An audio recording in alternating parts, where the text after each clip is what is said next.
The champagne glass slipped from Marcus Chen's fingers, shattering against the marble floor of the grand ballroom. Every conversation stopped, every head turned, and my brother Daniel's face went white as the wedding cake behind him. I'd love to know which corner of the globe you're watching from, and if this story speaks to you, make sure to subscribe. Tomorrow's video is one you absolutely can't miss. Admiral Richardson? Marcus whispered, his voice barely audible over the string quartet. You're Admiral Sarah Richardson? Daniel's mouth opened and closed like a fish gasping for air. Just 30 seconds earlier, he'd been standing there in his $1,000 tuxedo, telling anyone who'd listen how his loser sister had finally shown up to embarrass the family one more time. But sometimes, the people we think we know best are the ones hiding the biggest secrets. The morning of Daniel's wedding started like any other disaster waiting to happen. I'd driven 12 hours straight from Norfolk Naval Base to make it to Chicago, still wearing my civilian clothes, a simple navy blazer, dark jeans, and the kind of sensible flats that could handle a long drive. I hadn't slept in 24 hours, but missing my brother's wedding wasn't an option, even after everything that had happened between us. The Richardson family had always been about appearances. Growing up in our pristine suburban home in Wilmette, everything had to look perfect from the outside. Daniel excelled at this game. Start quarterback in high school, business degree from Northwestern, six-figure salary at a consulting firm by age 25. He was everything our parents wanted in a son. I was everything they didn't understand in their daughter. While Daniel collected trophies and accolades, I collected books about military history and strategy. While he dated the homecoming queens, I spent my weekends at the library researching naval battles and reading biographies of fleet commanders. My parents called it a phase that I would grow out of. Daniel called it weird. The morning I left for the Naval Academy, Daniel didn't even say goodbye. He was too busy getting ready for a date with Ashley Morrison, the girl who would eventually become today's bride. My parents drove me to the train station with the kind of resigned disappointment usually reserved for funerals. "Just remember, sweetheart," my mother had said, smoothing down my hair one last time. "You can always come home if this military thing doesn't work out." That was 18 years ago. Now, I stood in the parking lot of the Fairmont Chicago, looking up at the imposing building where Daniel's wedding reception was being held. Through the tall windows, I could see the glittering ballroom, the ice sculptures, the elaborate floral arrangements that probably cost more than most people's cars. Everything was exactly as I had expected, elegant, expensive, and designed to impress. I checked my watch. The ceremony had ended an hour ago, and the cocktail hour was in full swing. Perfect timing to slip in, show my face, and slip out before anyone noticed I'd been there. That had been my plan, anyway. The first person I saw was my mother, Eleanor Richardson, dressed in a powder blue dress that probably cost more than my monthly mortgage payment. She was holding court near the bar, regaling a group of wedding guests with what I assumed were embarrassing stories about Daniel's childhood. When she spotted me, her smile faltered for just a moment before snapping back into place like a rubber band. "Sarah, darling, you made it!" She air-kissed both my cheeks, careful not to disturb her perfectly set hair. You look tired, honey. When was the last time you got a proper night's sleep?" Before I could answer, she was already steering me toward the bar, her manicured nails digging slightly into my arm. "You remember Mrs. Patterson from the country club, don't you? And this is Mr. and Mrs. Kensington. They're Ashley's parents.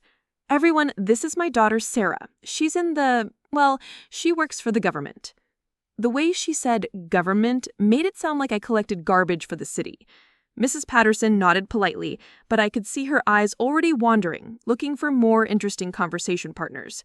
The Kensingtons managed weak smiles before excusing themselves to check on the seating arrangements. My mother's laugh was just a little too bright. Sarah's always been our free spirit, never could pin her down to anything conventional. 18 years of commanding respect from some of the most elite naval officers in the world, and I was still the family disappointment who couldn't settle down and give them grandchildren. I excused myself and made my way toward the main ballroom, where Daniel and Ashley were posing for photographs near a fountain that probably violated several building codes.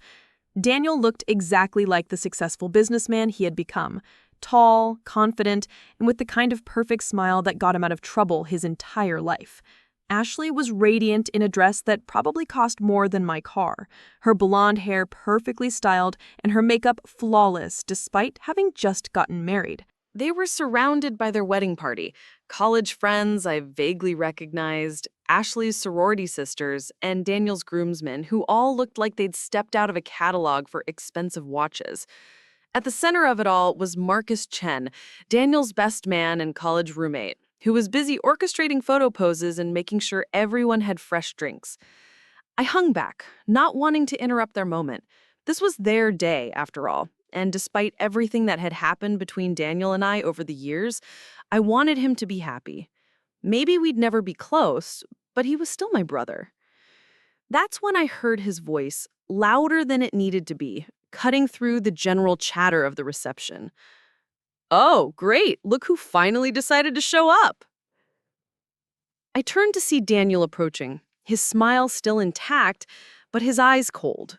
He'd spotted me lurking near the edge of the ballroom and apparently decided this was the perfect time for a family reunion. "Danny," I said, using the childhood nickname I knew he hated. "Congratulations. You look happy." "Thanks for coming," he said, but his tone suggested the opposite. "I wasn't sure you'd make it. Don't you have some important government job to get back to?" The sarcasm in his voice was thick enough to cut with a knife. Around us, I could feel people starting to pay attention. Wedding guests love drama almost as much as they love open bars, and Daniel was apparently ready to provide both. "I wouldn't miss your wedding," I said, keeping my voice level. "Ashley looks beautiful." "She is," Daniel agreed, his chest puffing out slightly. "We're very happy, very successful. We just bought a house in Lincoln Park, 4 bedrooms, 3.5 baths. Ashley's already talking about starting a family." I nodded, genuinely pleased for him. "That's wonderful, Daniel, really." But something in my reaction seemed to irritate him further. Maybe it was the fact that I wasn't rising to his bait, or maybe it was the stress of the wedding, but his smile became sharper, more aggressive. "You know, it's funny," he continued, raising his voice slightly so the nearby guests could hear. "Most people our age have figured out what they want to do with their lives by now. They've got careers, families, real responsibilities. But not my sister. She's still playing dress-up, pretending to be something she's not." The conversations around us were starting to die down. I could feel eyes turning in our direction, and I knew I needed to diffuse the situation before it got worse. "Daniel, maybe we should..." "Should what?" he interrupted. "Should pretend that you're not a disappointment? Should act like you haven't spent the last 18 years running away from anything that resembles a real life?" His voice was getting louder now, and I could see Ashley looking concerned from across the room. Marcus Chen was starting to make his way over, probably sensing that his best friend was about to cause a scene at his own wedding. "You know what I think?" he continued, apparently not caring about the audience he was gathering. "Sarah here thinks she's so special with her little government job, but the truth is, she's worthless. Absolutely worthless. She's never accomplished anything real, never built anything lasting, never contributed anything meaningful to this family or to society." The word hung in the air like smoke from an explosion. Worthless. Around us, the reception had gone completely quiet. Even the string quartet had stopped playing. Every eye in the ballroom was focused on us, waiting to see what would happen next. That's when I heard Marcus Chen finally reach us, slightly out of breath and holding a fresh glass of champagne. He'd clearly been hurrying to prevent exactly this kind of scene, but he'd arrived just in time to hear Daniel's final verdict on my life's work. A lot of love and effort went into bringing this story to life. If you're enjoying it, we'd be so grateful if you'd subscribe to our channel. Now back to where we left off. Marcus looked at me, really looked at me for the first time since I'd arrived. His eyes swept over my simple blazer, my tired face, my practical shoes. Then something clicked behind his eyes, like a light switch being flipped. The champagne glass slipped from his fingers. The sound of crystal hitting marble echoed through the sudden silence like a gunshot. Marcus Chen stood frozen, staring at me with an expression I'd seen countless times in briefing rooms when junior officers suddenly realized they were speaking to someone far above their pay grade. "Admiral Richardson?" His voice quacked slightly on the words. "You're Admiral Sarah Richardson? Sarah Richardson?" Daniel's confident smirk began to waver. Around us, wedding guests were pulling out their phones, frantically typing into search engines. The Kensingtons had stopped pretending to check seating arrangements. Even my mother looked confused, her social smile flickering uncertainly. "Marcus, what are you talking about?" Daniel demanded, but his voice had lost its earlier authority. "This is just my sister Sarah. She works for the government or something." Marcus wasn't listening to him anymore. His entire focus was on me, and I could practically see the gears turning in his head as he processed what he was seeing. As a defense contractor for Northrop Grumman, he would have had clearance high enough to know exactly who I was and what I'd accomplished. "You're Admiral Richardson who commanded the Pacific Fleet operation against the smuggling cartels last year? The one who disrupted the largest human trafficking network in the South China Sea?" A ripple of murmurs swept through the ballroom. Phones were buzzing with notifications as guests found news articles and Wikipedia pages. I watched my mother's face cycle through confusion, shock, and then something that might have been pride, though it was hard to tell through her carefully applied makeup. "Marcus, what are you talking about?" Daniel said, but his voice sounded hollow now. "Sarah's just my sister. She's the youngest woman ever promoted to Rear Admiral in the U.S. Navy," Marcus continued, his voice growing stronger with each word. "She has a master's degree in strategic studies from the Naval War College and a PhD in international relations from Georgetown. She's testified before Congress 6 times on maritime security issues." Ashley was Googling frantically on her phone, her perfectly manicured fingers flying across the screen. Her face grew paler with each search result. "Danny," she whispered, showing him her phone screen. "Look at this." I could see the headline from where I stood. "Admiral Richardson receives Navy Distinguished Service Medal for anti-piracy operations." Below it was a photo of me in full dress uniform, standing next to the Secretary of the Navy. Daniel stared at the phone like it contained evidence of alien life. His mouth opened and closed several times before he managed to speak. This has to be some kind of mistake. Sarah, tell them this is wrong." But I wasn't looking at Daniel anymore. I was watching Marcus Chen, who had gone completely pale despite his earlier excitement. The implications were starting to hit him, and I could see the exact moment he realized what Daniel had just done. Marcus worked in defense contracting. He held a top-secret clearance. He'd probably sat in meetings where my name had been mentioned with respect and admiration. And he'd just watched his best friend call a sitting admiral in the United States Navy worthless at his own wedding reception. "Oh, God. Danny, do you have any idea what you just did?" "What did I just did?" Daniel's voice was rising again, but now it carried a note of panic instead of anger. "This is obviously some kind of misunderstanding. She commands over 40,000 sailors. Her decisions affect national security policy across the entire Pacific Theater. The Joint Chiefs of Staff know her by name." The crowd around us had grown larger as word spread through the reception. I could see wedding guests discreetly taking photos and videos, probably already composing social media posts about witnessing this moment. Great. Nothing like going viral at your brother's wedding. My mother finally found her voice. "Sarah, honey, is this true? Are you really an admiral?" The question hung in the air like incense. 18 years of careful omissions, of letting my family believe I was just some mid-level government employee, of enduring their disappointment and condescension because it was easier than dealing with their reaction to the truth. "Yes, Mom," I said simply. "I'm a Rear Admiral in the United States Navy." The words seemed to hit her like a physical blow. She gripped the back of a nearby chair, her knuckles white against the gold fabric. But why didn't you tell us? Why did you let us think—" Think what? I asked gently. That I was a disappointment? That I'd never accomplished anything meaningful? That I was running away from real responsibility? Each word was another nail in Daniel's coffin. Around us, the crowd was hanging on every syllable, watching this family drama unfold like the world's most awkward soap opera. Daniel was scrolling through search results on Ashley's phone now, his face growing more ashen with each article he read. Naval Academy graduate, youngest female admiral in Pacific Fleet history, decorated veteran of 3 major operations, recipient of the Defense Superior Service Medal, the Legion of Merit, and the Bronze Star. "Sarah," he said, his voice small and shaky, "I had no idea. Why didn't you tell me?" It was a fair question, and one I'd been asking myself for years. Why had I let them think I was just another faceless bureaucrat in Washington?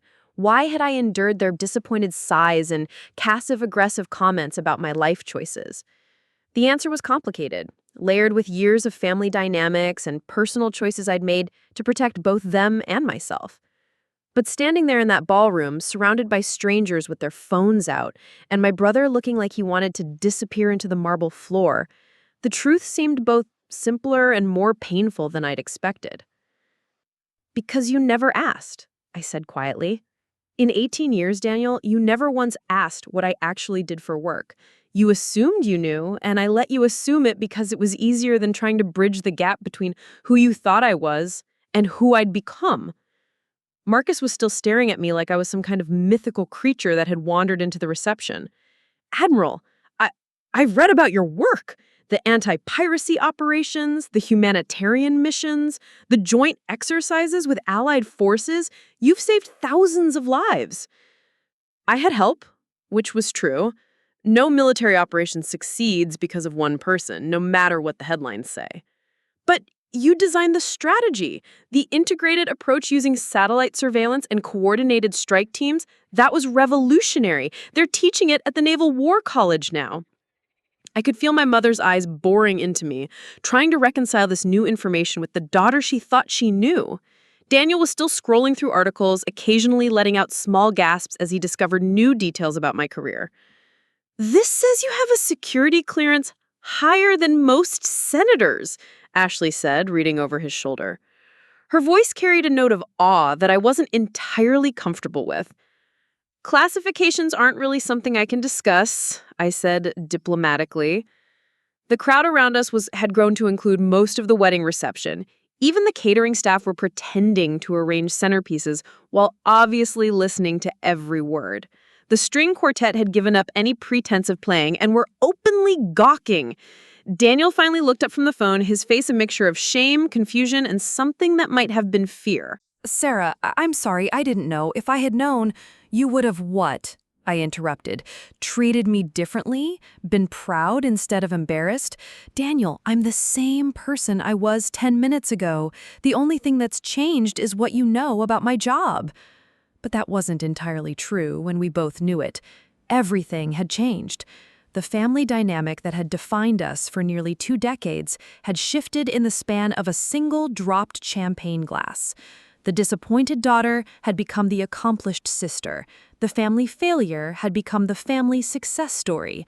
And Daniel, who had spent his entire adult life being the golden child, the successful one, the son my parents bragged about at country club dinners, suddenly found himself in the shadow of achievements he couldn't even fully comprehend. "I think," said a new voice from behind me, "that we need to have a serious conversation." I turned to see my father, Robert Richardson, making his way through the crowd. He looked exactly like what he was, a retired investment banker who'd spent 40 years in boardrooms and corner offices. His expression was unreadable, but I could see the calculations happening behind his eyes. Unlike my mother's shock or Daniel's panic, my father's reaction was pure analytical processing.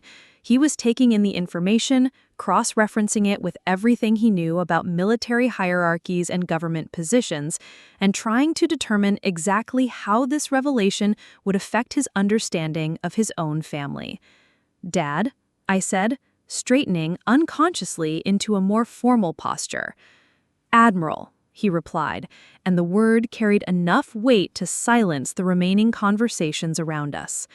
The use of my rank instead of my name sent a clear message to everyone within earshot. Robert Richardson had just acknowledged that his daughter outranked everyone in that ballroom, including him, and possibly everyone he'd ever done business with in his 40-year career. Daniel made a small choking sound. My father's calculated stare swept across the crowd of wedding guests, their phones, and the growing circus this reception had become. When Robert Richardson wanted a room cleared, he didn't need to raise his voice or make threats. 40 years of commanding boardrooms had taught him that authority was about presence, not volume. Perhaps, he said in the tone that closed million-dollar deals, the family could have a private moment. The crowd began to disperse reluctantly, guests drifting back toward the bar and appetizer stations while casting curious glances over their shoulders. Marcus Chen lingered, clearly torn between his role as best man and his fascination with the unfolding drama. "Marcus," my father continued, "I believe you have duties as best man to attend to." It wasn't a request. Marcus nodded quickly and began herding the remaining wedding party toward the photographer, though I could see him stealing glances back at our little family circle. When we were finally alone, or as alone as one could be in a ballroom full of people pretending not to eavesdrop, my father turned his full attention to me. The man who had spent decades evaluating investments, calculating risks, and determining the true value of assets was now applying that same analytical approach to his own daughter. "Rear Admiral," he said again, testing the words. "How long?" "I made Admiral 2 years ago. I've been in the Navy for 18 years. 18 years, he repeated slowly. And in all that time, you never thought to mention that you were running naval operations instead of pushing papers in some government office? The question carried layers of hurt, confusion, and what might have been accusation. Behind him, my mother was still gripping her chair, trying to process this fundamental shift in everything she thought she knew about her own child. "I tried to tell you," I said, which was partially true. "Remember when I called after my promotion to commander? I said I'd been given a significant new assignment, that I was proud of what I was accomplishing." My father's expression didn't change, but I could see him accessing that memory, replaying the conversation with new context. "You said you'd gotten a promotion at work," my mother interjected, her voice shaky. "You didn't say, you thought it was like getting promoted to senior accountant at the IRS. I finished gently. "I know what you thought." Daniel, who had been uncharacteristically quiet during this exchange, finally found his voice. "But why?" he asked. And for the first time since I'd arrived, he sounded like my little brother instead of the successful businessman putting on a show. "Why let us think you were nobody important? Why let us worry about you, feel sorry for you, treat you like I was worthless?" I supplied. The word hit him like a slap. His face flushed red, and he looked down at his expensive shoes. "I never meant—" "Yes, you did," I said, not unkindly. "And honestly, Daniel, I don't blame you. I gave you every reason to think exactly what you thought." My father was still processing, his investment banker brain working through the implications. "Naval operations," he said slowly. "What kind of operations?" This was the part I'd been dreading, because explaining what I actually did for a living meant revealing not just my rank, but the scope of responsibility that came with it. It meant acknowledging that while Daniel had been building his consulting practice and my father had been managing portfolios, I'd been making decisions that affected international relations and global security. Anti-piracy operations in the South China Sea, counterterrorism maritime interdiction, humanitarian relief coordination during natural disasters, joint exercises with allied navies, strategic planning for Pacific Fleet deployment. Each item on the list seemed to hit my father like a separate revelation. His eyes widened slightly, a rare display of emotion from a man who had perfected the art of the poker face. "You command other officers?" he said. It wasn't a question. "Yes." "How many?" I hesitated. The number would sound abstract to them, but the reality of what it meant was something I lived with every day. 40,000 sailors and Marines whose lives and careers depended on my decisions. Families who trusted me to bring their loved ones home safely. Operations that could spark international incidents if handled incorrectly. My current command includes approximately 42,000 personnel across multiple vessels and shore installations. The silence that followed was deafening. Even the background chatter from the reception seemed to fade as my family absorbed this information. My mother made a small sound, something between a gasp and a whimper. 42,000 people report to you? Ashley asked, speaking for the first time since the revelation had begun. She was staring at me like I'd suddenly grown a second head. It's not as dramatic as it sounds, I said, though that wasn't entirely true. There are layers of command, other officers who handle day-to-day operations. I don't personally manage every sailor. But the explanation didn't seem to make the reality any less overwhelming for them. Daniel was shaking his head slowly, as if trying to clear water from his ears. "This is insane," he muttered. "My sister commands more people than work for most Fortune 500 companies, and I'd been lecturing her about not having a real job." "Daniel, no, Sarah, this is..." He ran his hands through his perfectly styled hair, messing it for the first time all day. "Do you understand how this makes me feel? How does this make all of us feel?" It was a fair question, and one I'd been avoiding for years, because the truth is, I did understand. I understood that my success would make them feel small, inadequate, like their own accomplishments meant nothing by comparison. I understood that the daughter and sister they'd written off as a disappointment was actually more successful than any of them had ever dreamed of being. And I understood that this knowledge would change everything between us, possibly forever. The color drained from my mother's face. "But we haven't done anything wrong," she said weakly. "I know that, Mom, but the security apparatus doesn't take anyone's word for it. They verify everything." Daniel looked like he was going to be sick. "My business? My clients? Ashley's family?" "Will all be investigated," I confirmed. "It's standard protocol when a flag officer's identity becomes compromised." The word compromised hung in the air like a toxic cloud, because that's what had happened here. My carefully maintained anonymity, my protective separation between my professional and personal life, had been shattered in a single moment of family drama. "This is my fault," Daniel said, his voice hollow. "I did this. I exposed you." "No," I said firmly. "This was always going to happen eventually. I couldn't keep this secret forever." But even as I said it, I knew it wasn't entirely true. I could have kept the secret. I had been keeping it successfully for 18 years. If Daniel hadn't chosen this moment to publicly humiliate me, if Marcus Chen hadn't been standing right there with the knowledge and clearance to recognize who I was, if the circumstances hadn't aligned in exactly the wrong way... My father straightened his shoulders, and I could see him shifting into crisis management mode. "What do we do now?" he asked. It was the question of a man who had spent his career solving problems and containing damage. But this wasn't a business crisis that could be managed with the right strategy and sufficient resources.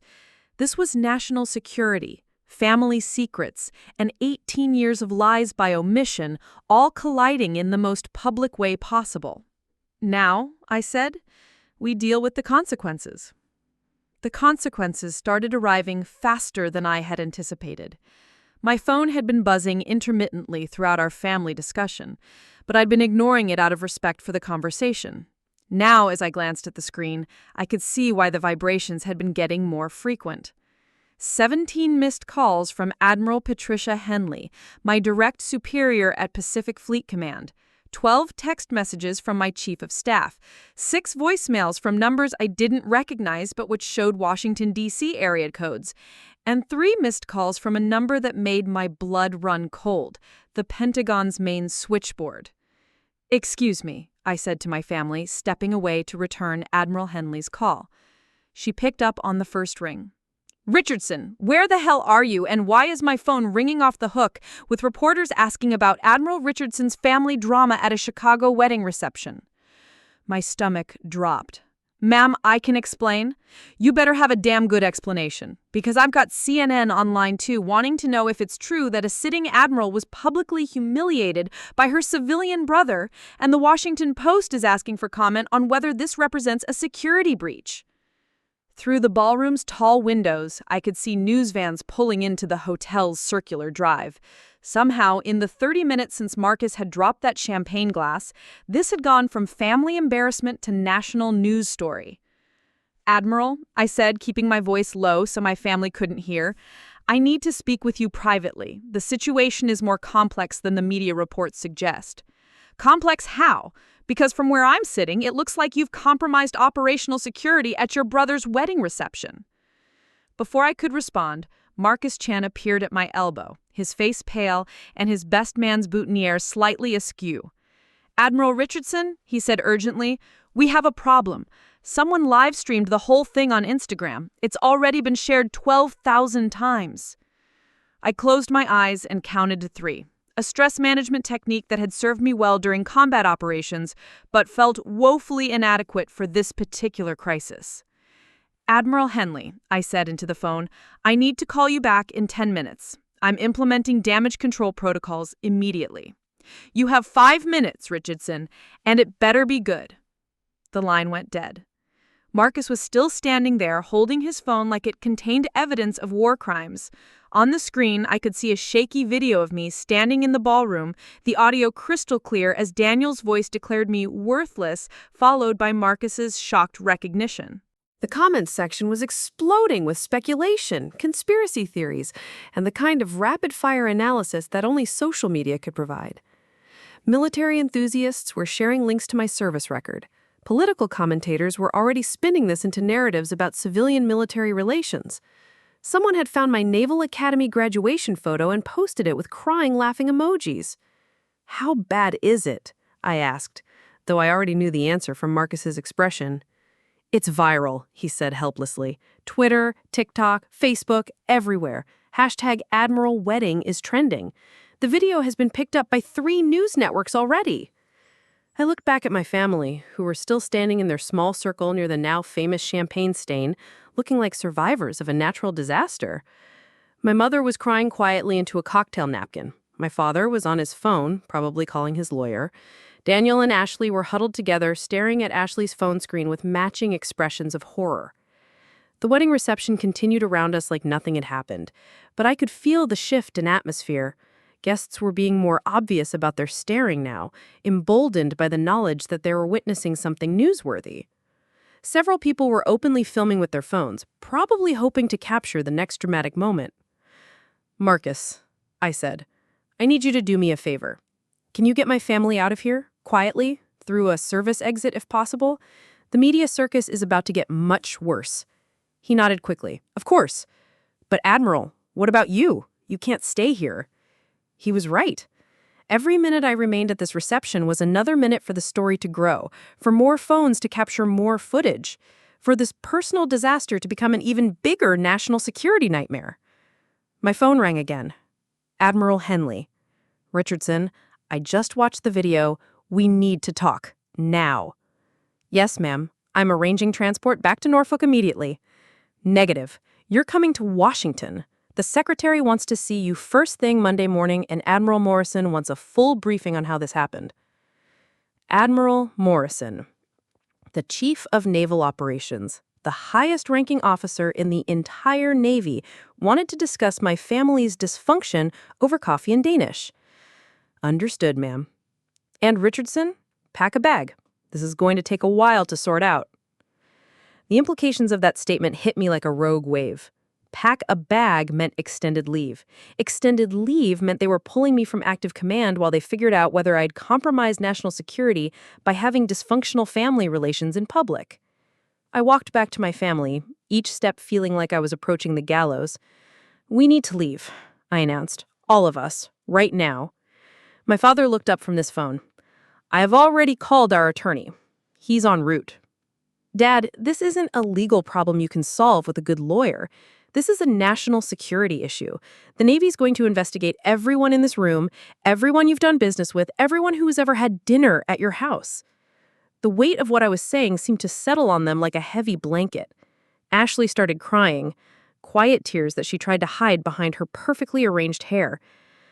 "I'm so sorry," Daniel said for the third time in an hour. "Sarah, I'm so sorry." "I know, and I meant it.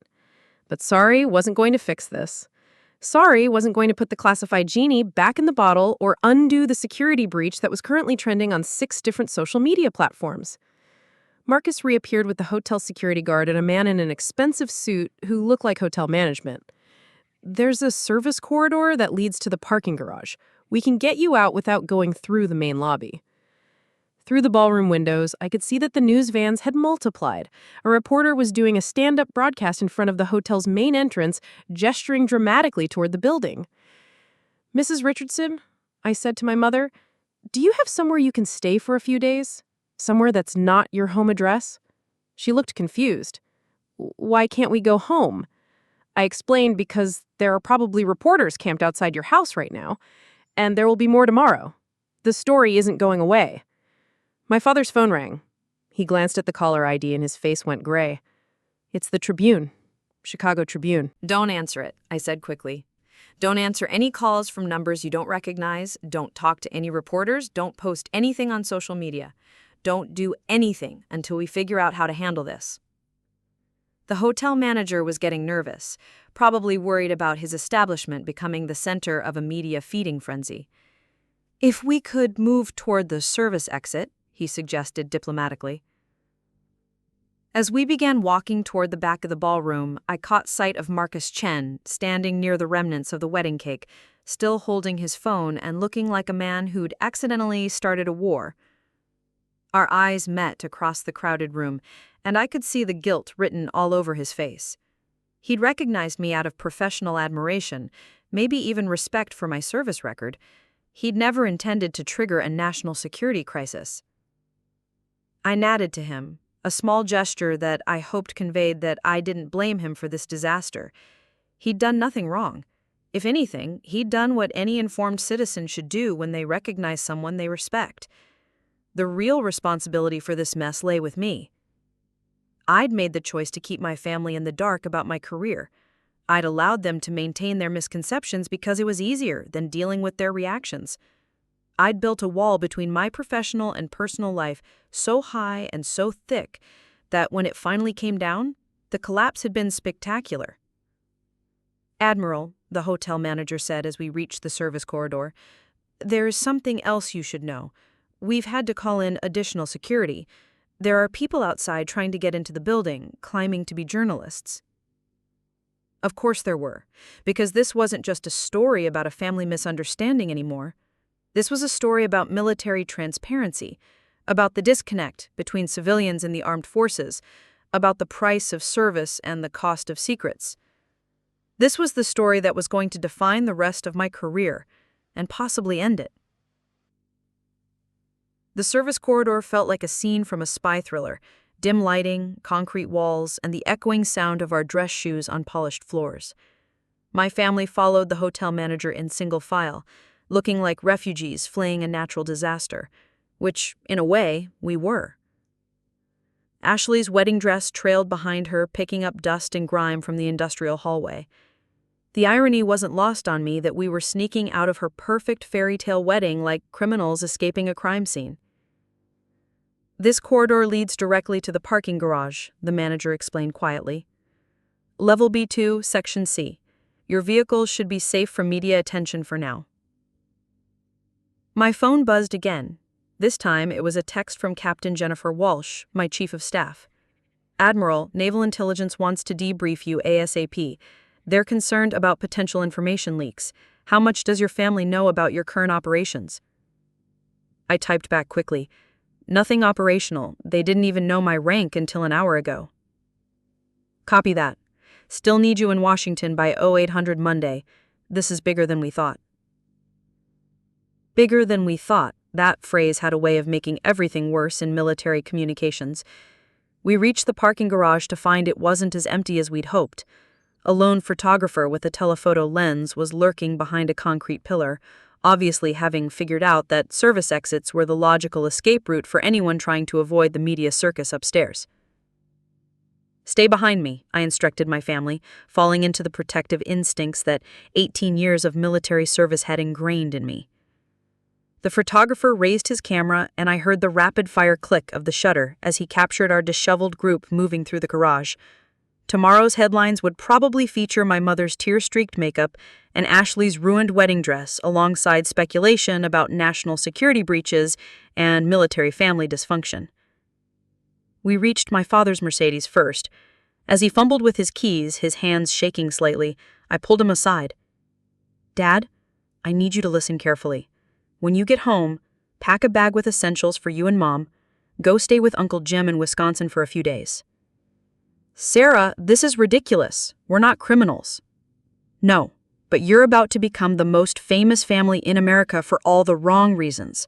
Your house, your office, your country club, they're all going to be staked out by reporters looking for any angle on this story."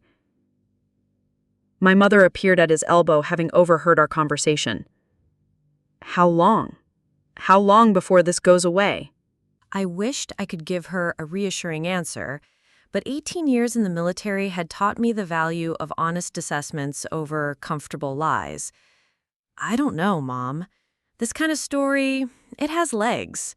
Military families, security breaches, the disconnect between civilian and military culture, these are topics that resonate with people. It could be weeks before the media moves on to something else." Daniel and Ashley approached, both looking like they'd aged 10 years in the past 2 hours. "Sarah," Daniel said, "I keep thinking about what you said earlier, that you tried to tell us, but we never asked. That's true, isn't it? We never really asked about your life." It was true, but pointing that out now wouldn't help anyone. "Daniel, that's a conversation for another time. Right now, we need to focus on damage control." "But I want to understand," he pressed on. "All those times you came home for holidays and just sat quietly while we talked about our jobs, our successes, our problems. You were commanding naval operations and you just listened." Ashley was nodding, tears still streaming down her face. "Remember last Christmas when Danny was complaining about the stress of managing his team of 12 consultants? You just smiled and asked if he wanted more coffee." "While you were commanding 40,000 people," Daniel added, the reality still not quite sinking in. "It's not a competition," I said gently. "Isn't it, though?" Daniel asked. "Isn't that exactly what it is? I've spent my entire adult life trying to prove that I was successful, that I was worthy of Mom and Dad's pride, that I was accomplishing something meaningful. And you were saving lives and protecting the country, and you never said a word." The conversation was interrupted by my phone ringing again. This time, it was a number I didn't recognize, but the Washington, D.C. area code told me everything I needed to know. "Admiral Richardson? This is Captain Rodriguez from the Office of Naval Intelligence. We need to speak with you immediately about the security implications of today's incident." "Captain, I'm currently with my family trying to navigate the immediate aftermath. Can this wait until—" "No, ma'am, it cannot. We've identified several concerning elements in the social media coverage that require immediate clarification. How soon can you be available for a secure video conference?" I looked around the parking garage at my family, my mother still crying, my father on his phone with what I assumed was his attorney, Daniel and Ashley holding each other like survivors of a shipwreck. "Give me 2 hours," I said. "1 hour, Admiral. This is time sensitive." The line went dead. "Who was that?" my father asked, having finished his own call. "Naval Intelligence. They want to debrief me about potential security implications." "What kind of security implications?" Daniel asked. It was a fair question, and one that deserved an honest answer. Because while my family was focused on the personal embarrassment and media attention, the military was concerned about much more serious possibilities. "They're worried about what information might have been compromised," I explained. not just my identity, but anything I might have inadvertently revealed about current operations, security protocols, or classified capabilities. "But you didn't reveal anything classified," Ashley said, "right?" Not intentionally, but sometimes the mere confirmation of someone's identity and position can reveal classified information. For example, if I'm confirmed to be in Chicago today instead of where my public schedule says I should be, that might indicate operational movements or assignments that weren't supposed to be public knowledge. My father's lawyer brain was clearly working through the implications. So they're not just investigating whether you did anything wrong, they're investigating whether national security was compromised by our ignorance of who you really are. Exactly. The weight of that realization settled over all of us like a heavy fog. This wasn't just about family dynamics or media embarrassment. This was about whether my 18-year career of distinguished service was going to end in disgrace because my brother had chosen the wrong moment to air our family's dirty laundry. I need to go. I have to be on a secure video call with Naval Intelligence in an hour, and then I need to drive to Washington tonight. "Sarah," my mother said, reaching out to touch my arm. "Before you go, I'm proud of you. I should have said that years ago, but I'm saying it now. Whatever happens with all this media nonsense, I want you to know that your father and I are proud of what you've accomplished." It was the first time in 18 years that she'd expressed pride in my military career, and the irony that it took a public disaster for her to say it wasn't lost on me. "Thank you, Mom." Daniel stepped forward, and for a moment I thought he was going to try to hug me. Instead, he extended his hand for a formal handshake. "Admiral," he said, using my rank for the first time, "I owe you an apology. That's bigger than anything I can put into words. But I want you to know that I understand now why you kept this from us. We didn't deserve to know who you really were." I shook his hand, noting the formality of the gesture. The brother who had called me worthless 2 hours ago was now treating me like a superior officer he'd never met before. "Daniel, I'm still your sister. The rank doesn't change that." "Doesn't it?" he asked. "Because I feel like I don't know you at all anymore, and I feel like the person I thought I knew never really existed." He wasn't wrong. The Sarah Richardson they thought they knew, the disappointing daughter who couldn't hold down a real job, who avoided family gatherings and kept her personal life mysterious, that person had been a carefully constructed fiction designed to protect both them and my career.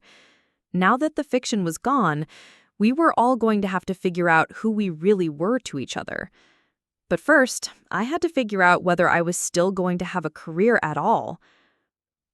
6 weeks later, I stood in the same Pentagon briefing room where my career had nearly ended, but this time the atmosphere was entirely different. The morning sun streamed through the tall windows, casting long shadows across the polished conference table where Admiral Morrison, the Chief of Naval Operations, sat reviewing a thick folder marked Confidential. "Admiral Richardson," he said without looking up, "I have some interesting reading material here. Care to guess what it is?" "No, sir. I'd prefer not to speculate." He smiled, actually smiled, and slid the folder across the table to me.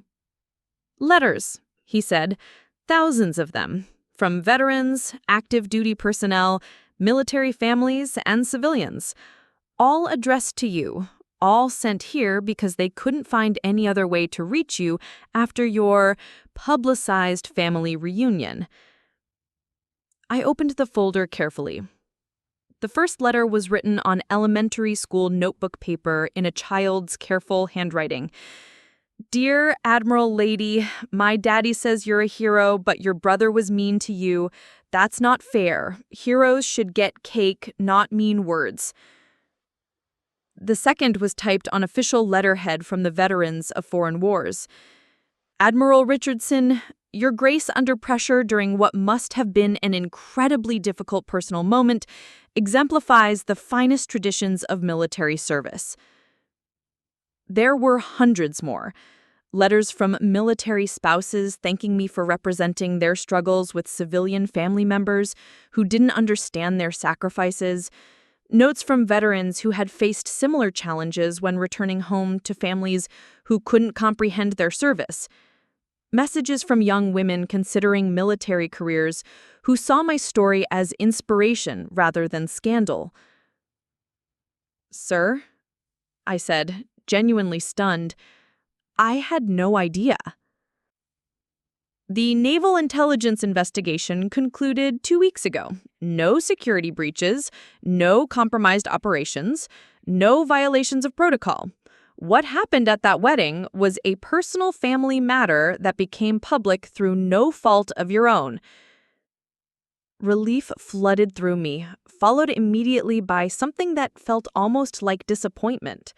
For 6 weeks, I'd been on administrative leave, wondering if my career was over, if 18 years of service would end because of 30 seconds of viral video. However, he continued, and my stomach tightened again, the incident has raised some important questions about how we support our personnel in maintaining relationships with civilian families who may not understand the demands and significance of military service. He pulled out another document, this one bearing the seal of the Secretary of the Navy. "Which is why you're being reassigned." My heart stopped. Reassignment could mean anything from a desk job in accounting to early retirement. "Sir?" "Congratulations, Admiral Richardson. You're being promoted to Vice Admiral and assigned as the new Director of Military Family Readiness and Community Relations. Your job will be to develop programs that help bridge the civilian-military divide and support service members whose families struggle to understand their commitments." I stared at him, certain I'd misheard.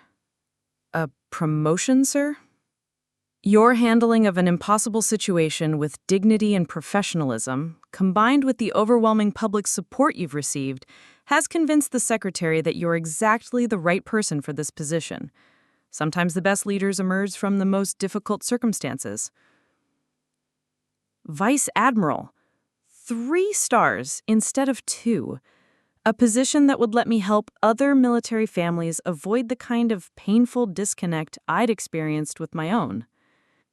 "Sir, I'm honored, but I should mention that my family situation hasn't exactly been resolved." Admiral Morrison leaned back in his chair, and I caught a glimpse of something that might have been amusement in his expression. "Actually, about that. There's someone here who asked to speak with you before your promotion ceremony this afternoon." Before I could ask who, the briefing room door opened, and Daniel walked in, wearing a navy blue suit that looked suspiciously like it had been chosen to complement military dress uniforms. He looked nervous, formal, and completely out of place in the Pentagon's inner sanctum. "Danny?" I stood, genuinely shocked. "What are you doing here?" "Admiral Morrison was kind enough to arrange a meeting," he said, "and I noticed he was holding a folder of his own. I wanted to give you something before your promotion ceremony this afternoon." He handed me the folder. Inside were printouts of every news article, social media post, and opinion piece that had been written about our viral wedding moment. But these weren't the sensational headlines I had expected. Instead, they were thoughtful analyses of civilian-military relationships, veteran advocacy pieces, and surprisingly supportive commentary about the challenges military families face. I spent the last 6 weeks reading everything written about what happened, and I realized something. The story that went viral wasn't about a military officer being humiliated by her family. It was about a family that failed to recognize the hero living among them. He pulled out a newspaper clipping, an editorial from the Chicago Tribune titled, "The Admiral Next Door: How We Fail to See the Heroes in Our Own Families." They interviewed me for this piece. The reporter asked me what it felt like to discover that my sister was one of the most accomplished military officers of her generation. You know what I told him? I shook my head. I told him it felt like finding out that Superman had been sitting at our dinner table for 18 years, and we'd been complaining that he didn't have a real job. Despite everything, I found myself smiling. The reporter asked me if I was proud of you now that I knew the truth. But that was the wrong question, Sarah. The right question was whether I should have been proud of you all along, regardless of what your job was or how much rank you carried. He reached into his jacket and pulled out something that made my breath catch. Our father's Purple Heart, the one he'd earned in Vietnam and kept in a place of honor on his desk for 40 years. Dad wanted you to have this, Daniel said. He says it belongs to the real hero in the family. Danny, I can't take Dad's Purple Heart. He earned that. He says you've earned it too. Maybe not in combat, but in service, in sacrifice, in carrying responsibilities that the rest of us can't even comprehend, while letting us believe you were the family disappointment because it was easier than dealing with our small-minded expectations. Admiral Morrison cleared his throat gently and, if I may interrupt, Admiral Richardson, your promotion ceremony begins in 30 minutes. You'll need time to prepare. Daniel stepped forward and, for the first time since we were children, hugged me like he meant it. I'm proud of you, Sarah, not because you're an admiral, but because you're my sister and you've spent 18 years serving something bigger than yourself while never asking for recognition or gratitude from the people who should have given it freely. When he pulled back, his eyes were wet. Ashley and I want you to know that our kids, when we have them, they're going to grow up knowing exactly who their Aunt Sarah is and what she's accomplished. No more secrets, no more misunderstandings, just the truth. An hour later, I stood at attention in the Pentagon's Hall of Heroes while Admiral Morrison pinned the 3rd star to my uniform. My parents were there, my mother crying tears of pride this time instead of confusion. Ashley sat next to Daniel, both of them recording every moment on their phones, not for social media, but for family history. As the ceremony concluded and guests moved toward the reception, Marcus Chen approached me, looking considerably more composed than he had at the wedding. Admiral Richardson, I wanted to apologize again for... Marcus, I interrupted, if you hadn't recognized me that day, I'd still be lying to my family about who I am and what I do. Sometimes the most painful truths are also the most necessary ones. He nodded, relief visible on his face. For what it's worth, Admiral, watching you handle that situation with grace and dignity made me proud to know you, even before I knew about your service record. Later that evening, as my family gathered for dinner at a quiet restaurant near Arlington Cemetery, my father raised his glass of wine. To Admiral Sarah Richardson, he said formally, who taught us that heroism isn't always visible, sacrifice isn't always acknowledged, and sometimes the most important person in the room is the one we're too foolish to recognize. To Sarah, my mother added, who forgave us for not seeing her clearly. To my sister, Daniel said, who protected us from the truth until we were ready to handle it. As we clinked glasses, I realized that the viral video that had nearly destroyed my career had actually given me something far more valuable than rank or recognition. It had given me back my family. Not the family that had spent 18 years misunderstanding me, but a new family that finally knew who I really was and chose to love me anyway. Sometimes the worst moments in our lives become the foundation for the best chapters still to come. And sometimes being called worthless in front of a room full of strangers is exactly what it takes to discover your true worth to the people who matter most. Looking for more?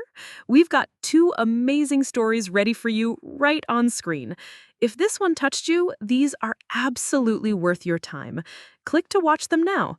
And hey, subscribe and hit that bell to never miss our latest uploads.